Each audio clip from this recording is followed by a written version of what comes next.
रुपया पैसा अटक गया हो, नहीं निकल रहा हो, किसी व्यक्ति से कोई काम करवाना है, वो काम नहीं कर रहा, कोई फाइल आगे नहीं बढ़ रही है, कोई कार्य अटक रहा है, तो एक जल के पात्र में जल भरकर 5 बेलपत्री शिव जी को समर्पित कर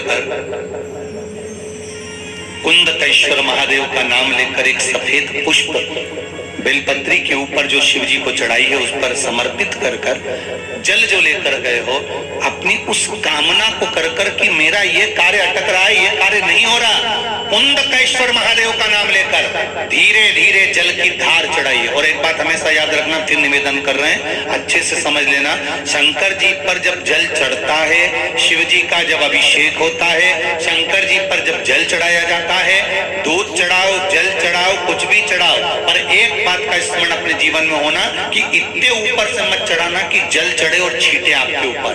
बहुत ध्यान दीजिएगा।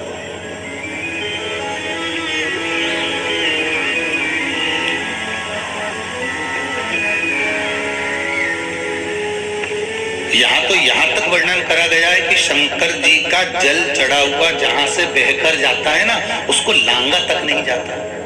यहाँ लांगते हैं क्या? नहीं ना, परिक्रमा भी करेंगे तो वहीं से लौट कर वापिस कर जाएंगे। शिव जी का जहां से जल बहकर जा रहा हो, चढ़ा हुआ जल जहां से बहकर जा रहा हो, उसको लांगा तक नहीं जाता।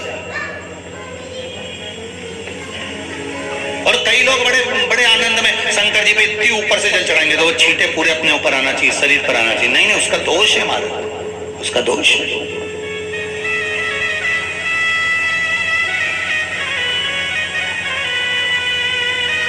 शिव जी को अगर आप जल चढ़ा रहे हो, जैसे आप भगवान को अगर जल चढ़ाओ, दूध चढ़ाओ, तो मान लो अगर जैसे एक सरल भाषा में समझ लो और अच्छे से कि जैसे ये शिवलिंग है शंकर जी का, ये शिवलिंग है, और आप जल चढ़ा रहे हो तो इतने ऊपर से छोड़ोगे तो पानी का छींटा तो अपने ऊपर आएगा, पर वही जल, वही दूध, वही सामग्री आप शिवलिंग से थोड़ी सी दूरी बनाकर अगर आप समर्पित करेंगे तो बाबा उसको स्वीकार भी करता है और आनंद की अनुभूति भी होती है, कार्य में सिद्धता भी आती है,